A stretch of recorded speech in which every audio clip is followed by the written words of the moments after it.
Hello everyone, আসসালামু আলাইকুম। আমি মুজিফর রহমান, আপনার সঙ্গে স্বাগত জানাচ্ছি আজকের লেকচার ভিডিওতে। আজকে আমরা দেখব প্রজেক্ট ম্যানেজমেন্ট অ্যান্ড এথিক্সের chapter 4, ethical and social issue in information systems. তো চলুন শুরু করা যাক। ফার্স্টে দেখব ইথিক্স। ইথিক্স হচ্ছে principles of right and wrong that individuals acting as free moral agents use to make choice to guide their behaviour. অর্থাৎ ইথিক্সের বাংলা হচ্ছে নৈতিকতা, ঠিক আছে?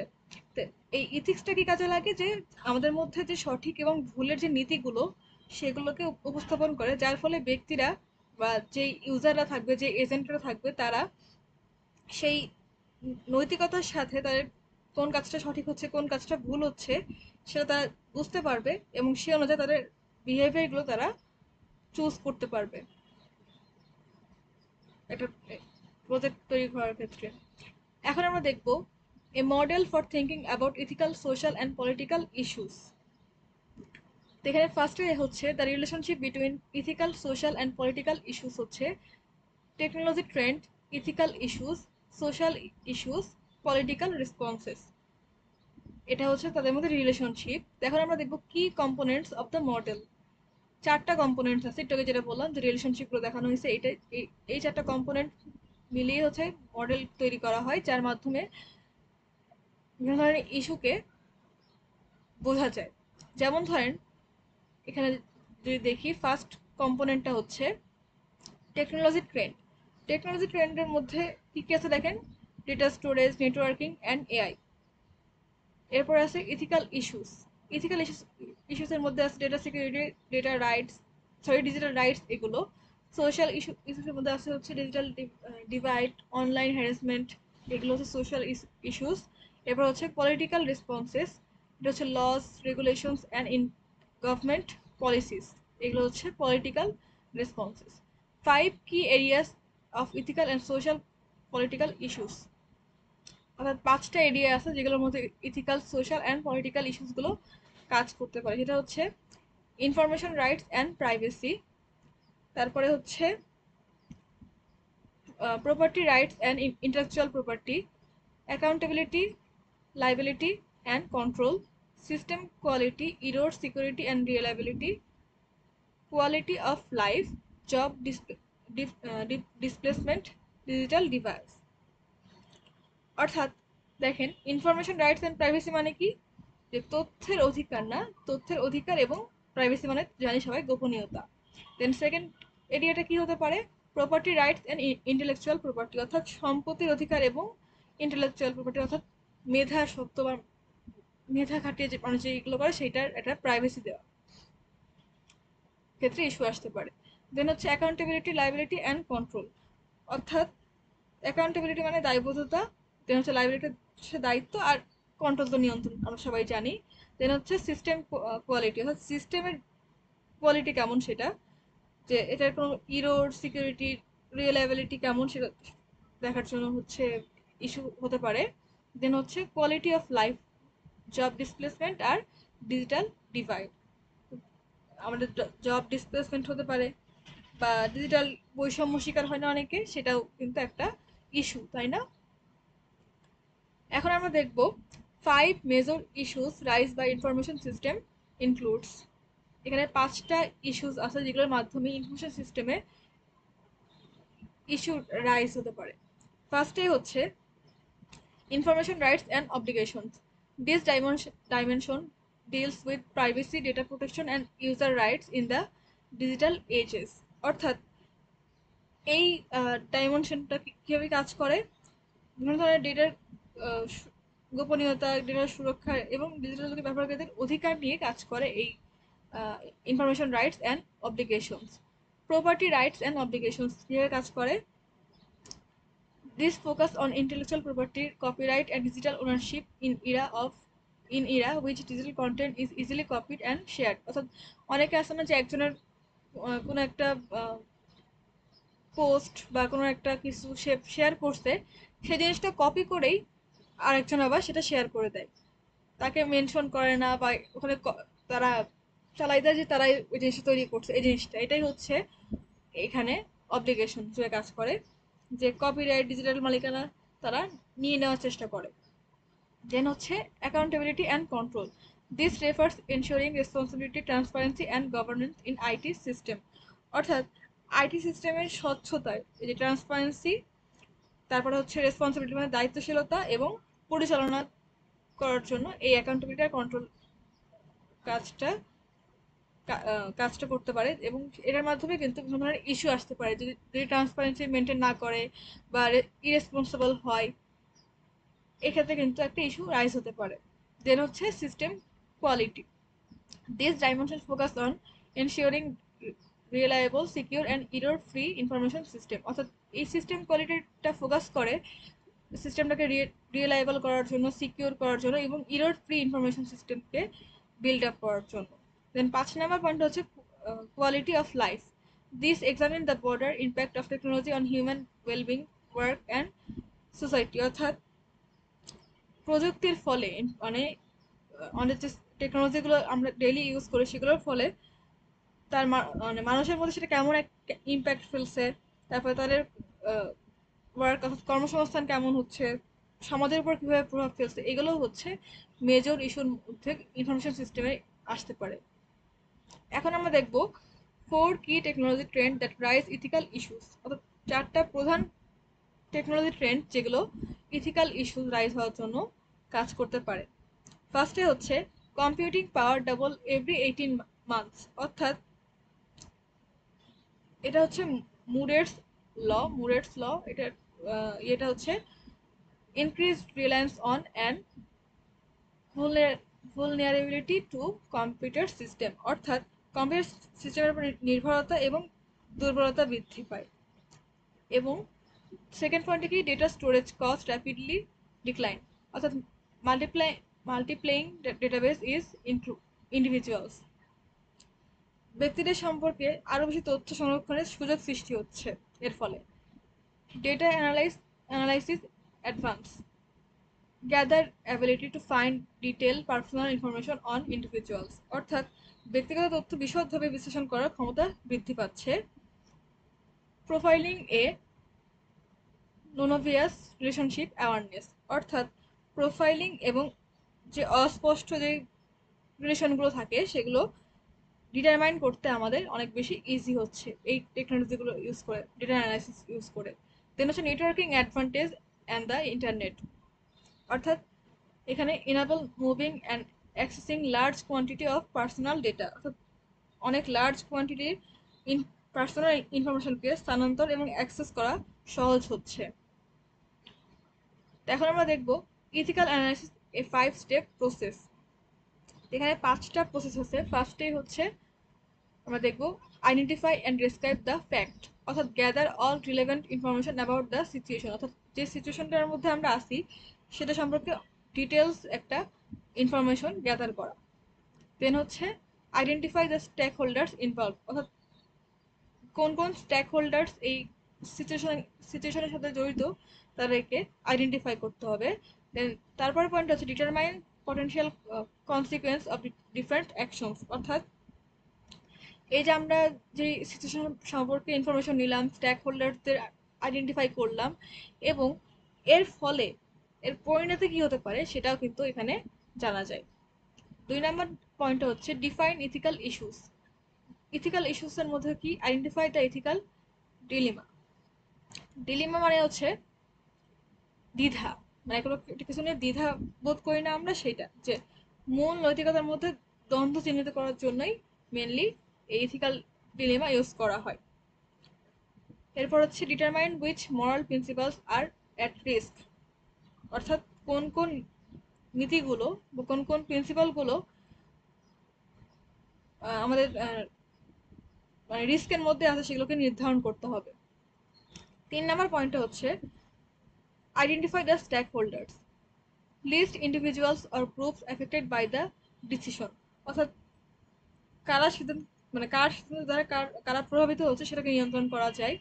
Consider their rights, interest and potential harm or benefit. অর্থাৎ stake হোল্ডার্সদের যেটা আমরা আইডেন্টিফাই করলাম তাদের রাইটস অর্থাৎ অধিকার, তাদের ইন্টারেস্ট কি কি থাকতে পারে, তাদের পটেনশিয়াল যেই মানে কি বলবো ক্ষতি বা সুবিধা সেগুলোকেও এর মধ্যে বিবেচনা করতে হবে। 4 নম্বরে হচ্ছে identify the options and consequence. First হচ্ছে list possible courses of action, অর্থাৎ আমাদের যে যে পদক্ষেপগুলো নেওয়া দরকার শুধুমাত্র সেগুলোকেই আইডেন্টিফাই করতে হবে বা একটা লিস্ট আকারে তুলে ধরতে হবে। এরপর হচ্ছে evaluate the positive and negative consequence of each. প্রতিটা আমরা যে লিস্ট করব যে কোন কাজটা করতে হবে, কোন অ্যাকশনগুলো আমাদেরকে নিতে হবে, সেটার জন্য তার পজিটিভ সাইড এবং নেগেটিভ সাইড দুটাকেই কিন্তু ওখানে তুলে ধরতে হবে। 5 নম্বর পয়েন্ট হচ্ছে make a decision and justify it, অর্থাৎ এখানে হচ্ছে choose the most ethical option based on fairness, accountability and legal principles, অর্থাৎ সবচেয়ে নৈতিক বা সবচেয়ে ইথিক্যাল যে এটা কি বলবো পদ্ধতিটা, সেটাকে আমাদেরকে বেছে নিতে হবে। সবচেয়ে ইথিক্যাল, সবচেয়ে ফেয়ারনেস এবং লিগাল, সেটাকে আমরা চুজ করব। আর last justify decision with legal reasoning and ethical theories, অর্থাৎ সিদ্ধান্তের উপর ভিত্তি করে ইথিক্যাল যে নীতিগুলো এবং যুক্তি, আইন এগুলো অনুযায়ী ব্যাখ্যা করতে হবে। এবার আমরা দেখব candidate ethical principles in information system. আমাদের মেনলি 6টা প্রিন্সিপাল আছে এখানে। ফার্স্টে হচ্ছে গোল্ডেন রুল। তো এখানে প্রিন্সিপাল হচ্ছে do unto other as you would have them to unto you, অর্থাৎ এখানে গোল্ডেন রুলটা হলো যে অন্যের সাথে তেমনই আচরণ করো যেমন আচরণ তুমি নিজের সাথে আশা করো। এটা হচ্ছে ফার্স্ট রুল। মানে আমরা আমরা যেরকম আচরণ আশা করি আরেকজনের কাছ থেকে, অন্যজনের জন্য সেরকম একটা আচরণ আমাদেরকে করতে হবে, কারণ তারাও তো আমাদের থেকে একটা ভালো আচরণ চায়, তাই না? এটা হচ্ছে ফার্স্ট রুল। সেকেন্ড রুলটা হচ্ছে Immanuel Immanuel Kant categorical imperative, অর্থাৎ এখানে হচ্ছে if an action is not right for everyone to take, it is not right for anyone. যদি এই কাজটি সবার জন্য সঠিক নয় তবে এটি কারোর জন্যই সঠিক না। এটা হচ্ছে সেকেন্ড প্রিন্সিপাল। থার্ড প্রিন্সিপাল হচ্ছে ডিসকার্ডস রুলস অফ চেঞ্জ। এখানে হচ্ছে if an action can not be taken repeatedly, it is not right for take at all, অর্থাৎ যদি একটা কাজ বারবার করা সম্ভব না হয় তবে এটা একবার করা উচিত না, কারণ এটা বারবার যেহেতু করা যাবে না সেটা একবার করে লাভ নেই। কারণ আমাদেরকে বারবার সেটা করার একটা টার্ম আসতে পারে যেটা একটা কাজ আমাকে বারবার করতে হবে, বাট সেটা যদি করাই না যায় তাহলে আমরা সেটা কেন ইউজ করবো। দেন 4 নাম্বার প্রিন্সিপালটা হচ্ছে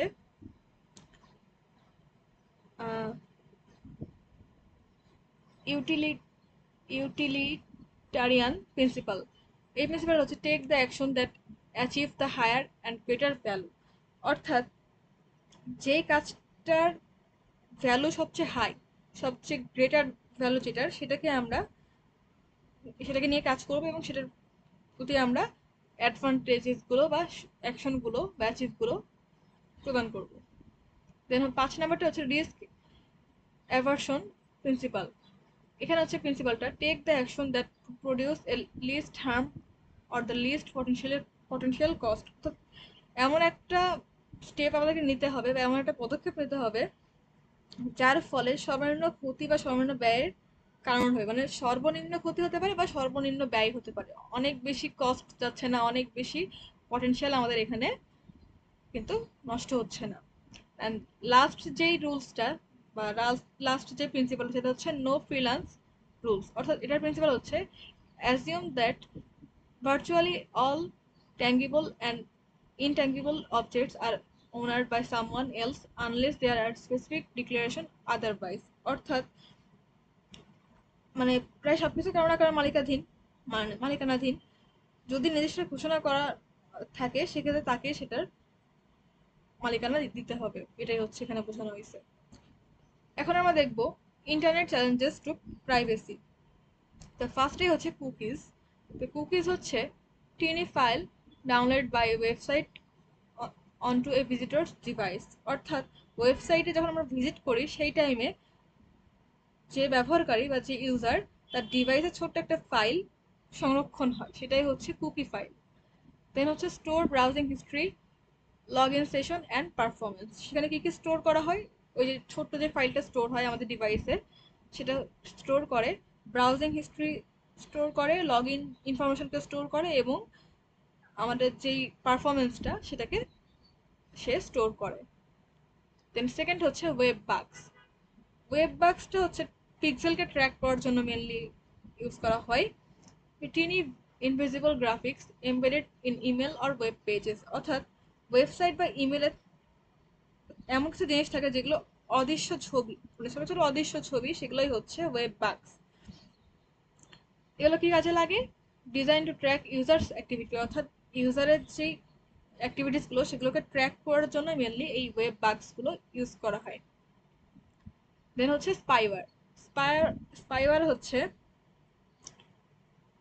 malicious software installed strictly on the user's device, অর্থাৎ এমন কিছু সফটওয়্যার আছে যেগুলো ইউজারের মানে জানার বাইরেই সেগুলো তার যেই ইয়েতে পিসিতে সেটা ইনস্টল হয়ে যায়, যার ফলে কি হয়, ইউজারের ইনফরমেশনগুলো চুরি হয়ে যাওয়ার সম্ভাবনা থাকে, তার প্রাইভেসিটা ব্রেক হয়, তাই না? দেন হচ্ছে can track keystrokes, seal data or display unwanted ads, অর্থাৎ এখানে মানে এই যে স্পাইওয়্যার, এটার মাধ্যমে হচ্ছে কি স্ট্রোককে ট্র্যাক করা যায়, ডেটা চুরি করা যায়, বা বিভিন্ন ধরনের মানে আনওয়ান্টেড যে অ্যাডগুলো আসে না মাঝে মধ্যে আমাদের বিভিন্ন ওয়েবসাইটে, সেগুলো কিন্তু শো করে।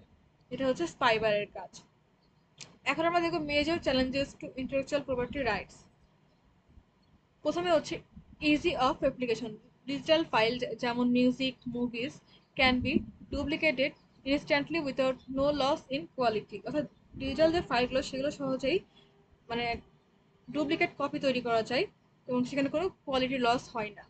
এরপর হচ্ছে ইজি টু ট্রান্সমিশন, অর্থাৎ সহজেই পরিবহন করা যায় বা সহজেই সেটাকে ভেঙে ভেঙে নেওয়া যায়, অর্থাৎ the internet allows fast and unlimited sharing of digital content, অর্থাৎ ইন্টারনেটের মাধ্যমে মানে আনলিমিটেড এবং শেয়ারিং যে মাধ্যম, সেটার মাধ্যমে অনেক দ্রুত সেগুলোকে ট্রান্সমিট করা যায়। 3 নম্বর পয়েন্ট হচ্ছে difficulties in ক্লাসিফাইং software. Software can be product, product বলতে যেমন ধরেন book or a service. Software product হিসেবে কাজ করতে পারে অথবা সার্ভিস হিসেবে কাজ করতে পারে। যখন সার্ভিস হিসেবে কোনো একটা সফটওয়্যার কাজ করে তখন সেটাকে আমরা বলবো cloud computing. Make it hard to define ownership rules, অর্থাৎ সফটওয়্যারে কখনো এটাকে যেটা বললাম যে কখনো একটা প্রোডাক্ট হিসেবে কাজ করে, কখনো একটা সার্ভিস হিসেবে কাজ করে, সেটা ডিফাইন করে দেয় ওনারশিপ রুলসের উপর। 4 নম্বরটা হচ্ছে compactness. Digital content requires very little storage space, making it easy to carry, transfer and storage, অর্থাৎ ডিজিটাল কন্টেন্টগুলো খুবই ছোট ছোট স্টোরেজকে মানে রিকোয়ার করে, যার মাধ্যমে সেগুলোকে সহজে ক্যারি করা যায়, ট্রান্সফার করা যায় এবং স্টোর করা যায়। 5 নম্বরটা হচ্ছে ডিফিকাল্টিস ইন এস্টাবলিশ ইউনিকনেস, অর্থাৎ unlike physical inventions, software algorithms and digital content can be similar yet different, অর্থাৎ সফটওয়্যার ও ডিজিটাল যেই মানে কম্পোনেন্টগুলো আছে সেগুলোর মাধ্যমে সামান্য পার্থক্য থাকলেও সেগুলোর মধ্যে অনেক সময় বলা কঠিন যে কোনটার মধ্যে মানে কার সঙ্গে কার পার্থক্য কতটুকু, এটা কিন্তু বলা কঠিন। আমরা যেই এতক্ষণ দেখলাম যে ইন্টেলেকচুয়াল প্রপার্টি কি কারণে হতে পারে, এটা একটা সলিউশন এখন দেখব, তাই না? যে কিভাবে সলভ করা যায়, এটা কিভাবে সলভ করা যায়। ফার্স্টে দেখেন ডিজিটাল রাইট ম্যানেজমেন্ট, অর্থাৎ এটাকে বলা হয় DRM, prevent unauthorised copying of digital content, অর্থাৎ অননুমোদিত কপি ইউজ করা থেকে অন্যকে সে বাধা দেয়। দেন সেকেন্ড পয়েন্ট হচ্ছে blockchain for copyright protection. ব্লক চেইনটা হচ্ছে ডিজিটাল মালিকানা স্বচ্ছভাবে ট্র্যাক করে, এটা হচ্ছে ব্লক চেইনের কাজ, ট্র্যাক ডিজিটাল ওনারশিপ ট্রান্সপারেন্টলি। এখন থার্ড ইয়েটা হচ্ছে স্ট্রঙ্গার কপিরাইট লস, অর্থাৎ government enforcing strict anti privacy laws, অর্থাৎ সরকার কঠোর প্রাইভেসি বিরোধী আইন প্রয়োগ করার ফলে এই ইন্টেলেকচুয়াল প্রপার্টি রাইটসকে মানে এটা ইন্টেলেকচুয়াল প্রপার্টি রাইটের যে ইস্যুসগুলো হলো একটু আগে যে আমরা দেখলাম যে বিভিন্ন প্রবলেম হচ্ছিল সেগুলো কিন্তু সলভ করা যায়। দেন ফোর্থ পয়েন্টটা হচ্ছে ওয়াটারমার্কিং অ্যান্ড লাইসেন্সিং মডেল। অর্থাৎ আমরা তো ওয়াটারমার্ক জানি যে একটা জিনিসের ওয়াটারমার্ক করা মানে তার নিজস্ব মালিকানা ওখানে উপস্থাপন করা, তাই না? Content creators adding digital watermarks to track ownership, অর্থাৎ এটাকে যেটা বললাম যে ডিজিটাল মালিকানাকে শনাক্ত করার জন্য ওয়াটারমার্ককে কন্টেন্ট ক্রিয়েটর্সরা ইউজ করে।